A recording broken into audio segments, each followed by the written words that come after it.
Hello, Leonieke. Hey Joey, how are you? Oh, good, thank you. And you too? Yes, I'm fine, thanks. Where are you calling from? Amsterdam. Is that where the office is based? Yeah, we're based in the Adam Tower, Oh, just really? across Central Station, at the ninth floor. So we have a really view over het IJ and Central Station. So Cool. it's a perfect spot to be. There are a lot of music companies in the building, so we try to have a lot of interaction with other companies here. Mm-hmm. And I think 2 years ago, when the tower was ready, we came here, Mm-hmm. and yeah, we still enjoy it a lot. So Okay. it's a very nice place to work. Okay. And to dive a little bit deeper directly into that, do you think it's important to be at a place where a lot of other companies are stationed from the music industry to be direct to other persons? It could be of interest, but I think that I mean it doesn't really matter where you're based because you can do so many things online, Mm-hmm. with Skype or with WhatsApp. So it doesn't really you don't really have to be at a very central spot, but it can be easy for example, for our artists and for our clients. It's really nice that we are so central in Amsterdam, and it's easy for parking your car, and you can, I mean, a lot of our clients combine meetings when they're here, for Oh, yeah, example. sure. Yeah. They also combine it with IDT or with Sony or whatever. So for our clients or it's more convenient. Okay, okay, that's great to know. That's because I get a lot of questions from people from abroad asking me like, "Hey, I want to be big in music, and I think my hometown is bringing me down because I'm so disconnected from the rest of the music industry." And I always say it as well, like, "Dude, you have the internet. Um, Yeah, exactly. Yeah. yeah, you're not disconnected at all." Um, No. but okay, let's talk a little bit about yourself because I asked you for this podcast, and the Hmm. reason behind that is because I know you for a few years, I think. Not that well. I've seen you a few times, and I've booked a few of your artists at my parties at Dubbed. Yeah, exactly. But I'm just really interested in what you do for a living and what you do for the artist, how all things work. So can you tell a little bit more about yourself and how you ended up being what you're doing right now? Yeah, I started around 16 years ago. I did a study called leisure management, and during my college, I had to organize parties. Mm-hmm. So I was about to book some artists, and then I thought, hey, but the people who represent those artists, they have like a full-time job. I would like to be more informed about it. So in my last year, I had to look for a traineeship, and I started with a booking agency in Amsterdam Mm-hmm. to do a traineeship and do a thesis. And after that, in Tilburg, there was a DJ booking agency called Party Planners, which became One Oh, really? Management That's my a year hometown. later. Exactly. So I was working there for a couple of years, and one of the biggest artists that we represent was Eric E. Mm-hmm. So when I finished the university, I googled for big DJ booking agencies, and there was One Management, which was based in Tilburg, and my college was in Breda, so that was really close by. Mm-hmm. So I ended up working for One Management for a couple of years. Then we moved to Amsterdam, and I stayed there for around 11 years. Wow. And we back in the days we represented artists like Gregor Salto, Sydney Samson, Fedde Le Grand. So we did the sneakers parties, for example, Yeah. Housequake Festival, and some other concepts. Because one of the guys who was in the beginning, the boss of One Management, Dick Leijen, he was very creative. So he thought about a lot of nice parties to support our artists. The smaller artists that we represent were resident DJs of sneakers, because got so famous and an interesting party that a lot of our other clients called us and said, hey, we want to book a sneakers DJ, or we want to book a Yeah. DJ who plays sneakers music. That's actually, I think, where all this craziness started, in my opinion, because I also got into the Yeah. industry during the sneakers period. That's Hmm. where I had one of my first releases as well. But if you have a look at what happened there, like Fedde Le Grand, Gregor Salto, all those guys, and they ended up Yeah. being pretty big eventually. Hmm. Yeah. And that's where it happened, where it all started to me as well, because yeah, that was the starting point for me, Yeah. like exactly.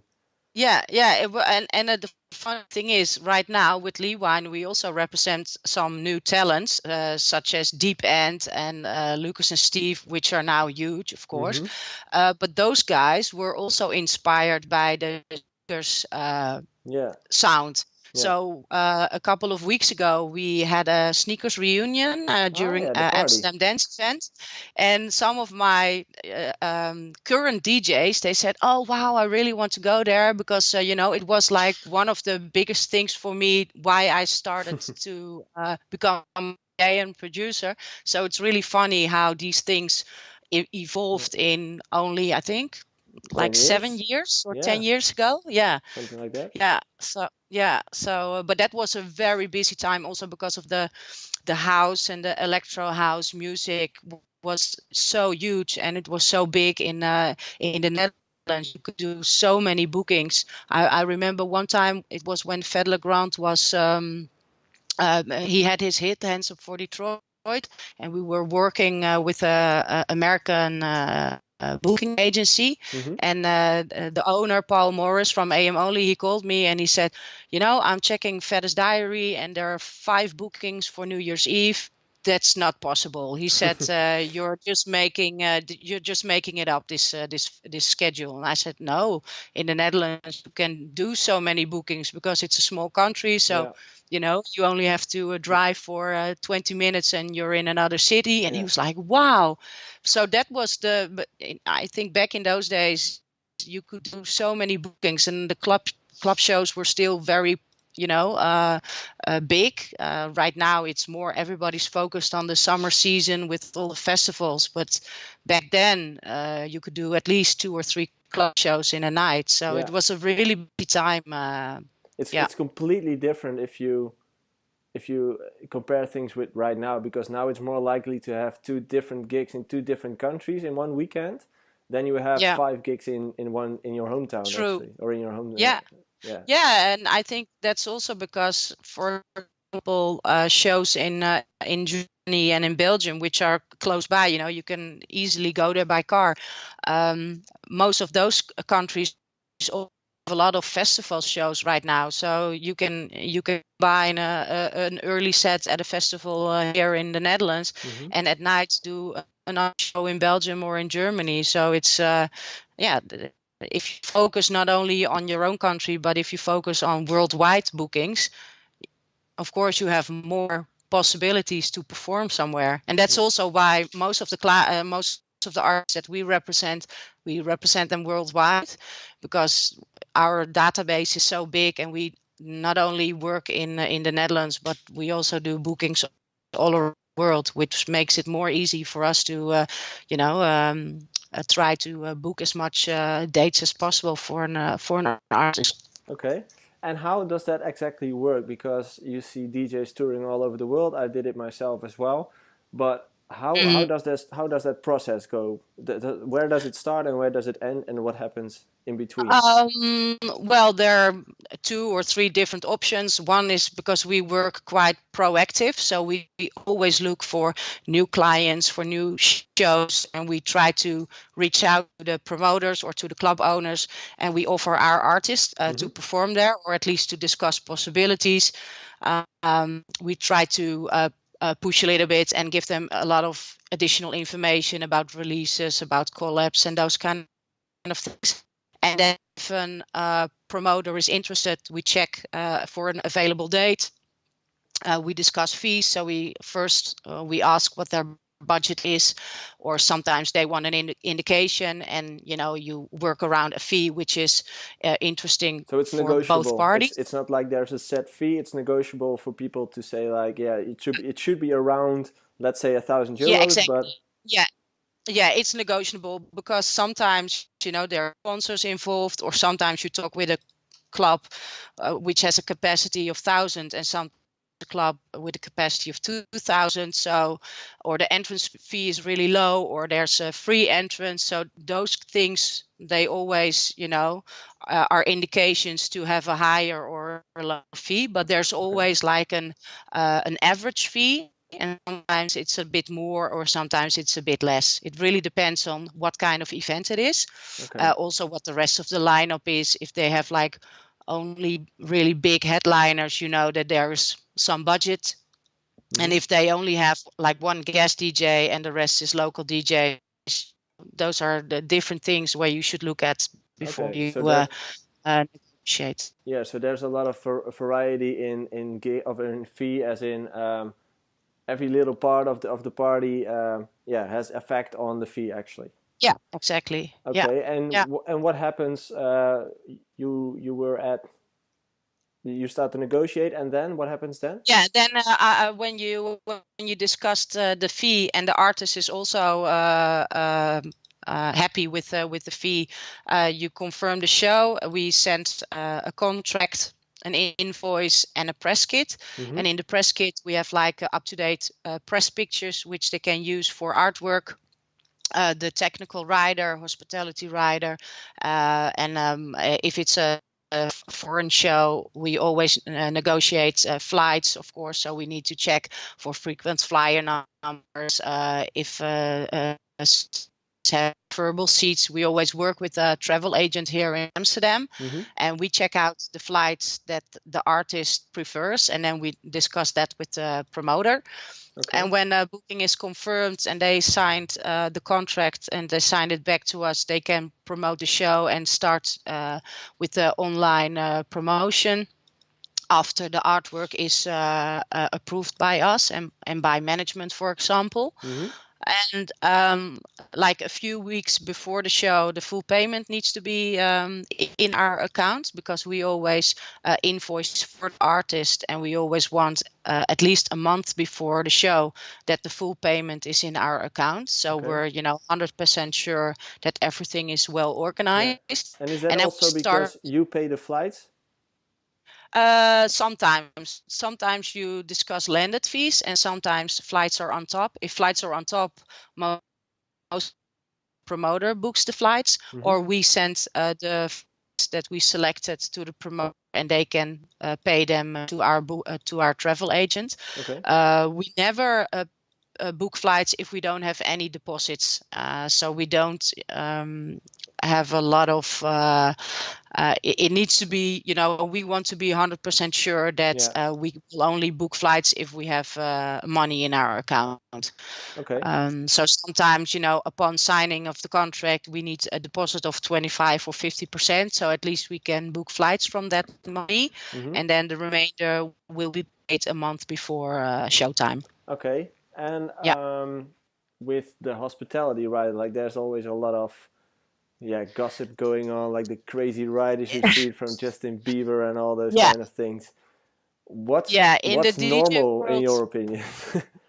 Well, what's normal for me is that the technical part needs to be 200% arranged, because those are the things what the artist needs to perform. And I mean, if you're like I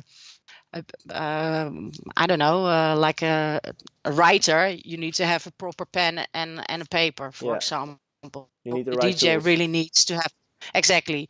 And besides that, of course, hospitality is very important, because as an artist who's performing a lot abroad and they fly a lot, it's really important that they get a good transport deal, so that the promoter will be at the airport for ground transport, and that there's a nice hotel arranged, and maybe like a dinner or whatever. But it's not like we need to M&Ms in the in the room, or those kind of things. Sometimes when artists perform like on tours in Asia, for example, and they fly every day, sometimes we ask for clean socks and underwear, because sometimes with the flights the suitcase is gone, and then obviously if you're playing every day, you don't have time to go shopping for stuff. So sometimes we ask those little things, but it's because it's sort of necessary sometimes, but Yeah. not to make fun of promoters or to get them into doing more things that they're actually supposed to do. Okay. And so everything between leaving the house until arriving in the club, so all transport, all costs Mhm. will be funded by the booker. Yeah, well, by the promoter. Yeah, the promoter. So when we do advanced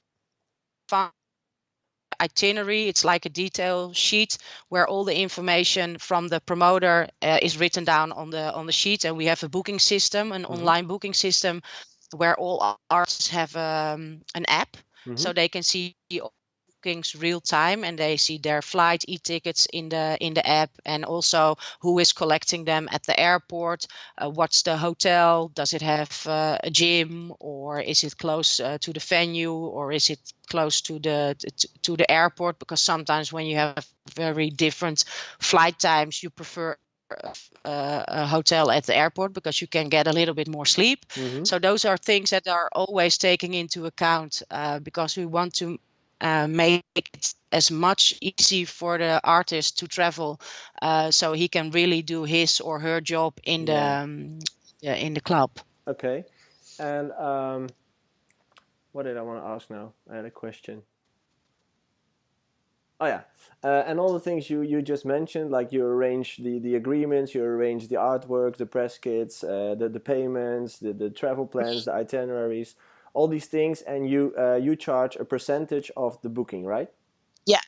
So yeah, all the artists pay a percentage. It's called commission, Mm-hmm. and that's for example, when you have a DJ fee of €1,000, we artist €900, and we keep €100 for the work that we do for the artist. Yeah. And also the clients, they pay a booking fee. Uh, for all the work that we do for the promoter. Okay. So there are two ways where we get our money. Okay. And if there's like a lot of beginning producer DJs are looking for agents, are looking for bookers, um, what could you suggest to them, like this is really important for us, what we're looking for as a booker, like this is the key, or this is something you should have as an artist to be interesting? Um, well, most of the artists that we represent are producers as well. Mm-hmm. So for us, it's really important that the artist makes music, Mm-hmm. because especially when you want to become big abroad as well, you need to have music, because otherwise people in Dubai or in Australia or in China, they don't know who you are.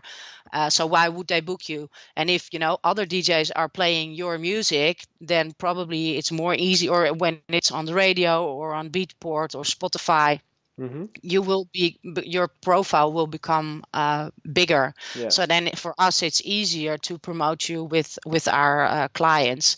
So that's one important thing. The second important thing is that social media is up to date, Mm-hmm. and that you're interactive with your fans. Okay, so engagement is That pretty important. Yes, Is yeah, likes yeah, still yeah. a thing for you guys? Like, do you have a look at how many likes they have, or is engagement more? Well, sometimes the most important thing is the music, Mm-hmm. and if the music is good, obviously we also check social media, but it's not like if you don't have more than 1,000 or 10,000 likes that that Yeah. we're not gonna have a talk. So we always, of course, it is important, but it's not the most important thing. Also because Okay. now you can easily update your or Mm-hmm. increase your likes by pulling some strings. Yeah. So it's not 100% solid. If okay, this DJ has 10,000 likes or 100,000, you're never 100% sure if that's the case. Okay. So for us, it's not the most important thing. So music is number one, and your social media engagement needs to be Yeah, really, really on point and really active. And that's yeah, two of the main pillars that you guys look at. So this is yeah. important.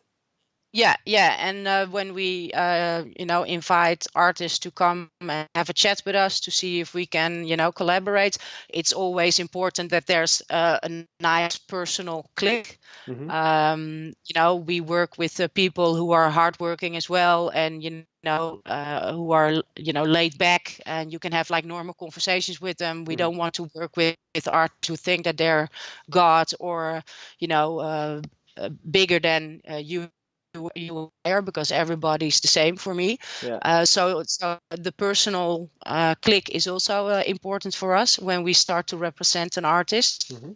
because you're working together so closely and you have contact with each other every day. If there's not a really nice, smooth conversation possible, Yeah. then it's not possible to do good work for each other, because I think it's the personal level is also really, really important. Yeah, I think that's really important as well. Like that's my experience as well. You work so closely with all your partners that you just, if you hate each other, you're that's not a good Yeah, position. no, Yeah. exactly. So that's the third Okay. thing, I think. Um, yeah, I and think. and and of course, we as agent can only work as hard as the artist Yeah. is. So if an artist thinks, okay, now I have a booking agency, I can just sit back and relax, then there's not a lot we can do. But if the artist is really eager and running and active, we can run with him. That's what we always try to Okay. explain. Yeah. So you need ammunition to sell actually. Yeah, Yeah. we need up to date podcasts, mixes, so we can inform our clients what is doing, Mm. production news, maybe nice collabs, those kind of things. Okay. Yeah. Cool. Well, I think we've covered a lot, most of the things actually. I heard a lot of things that were useful for other people already. I knew them, but yeah, right. Um, I want to thank you for this talk. And if anyone wants to know more about your agency, or like where could they find you?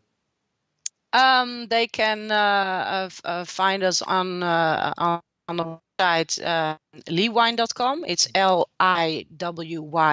liwyn.com, or on Facebook, also Liwyn. And if they have any questions, they can always drop an email. Cool. No problem. They Yeah, probably will. Thanks for this not conversation. too much. Yeah, exactly. You're welcome. Yeah, thanks for this conversation, and yeah, good luck with everything. And I'll probably see you somewhere in the future. Perfect. See you soon then. Okay, thanks. Bye bye.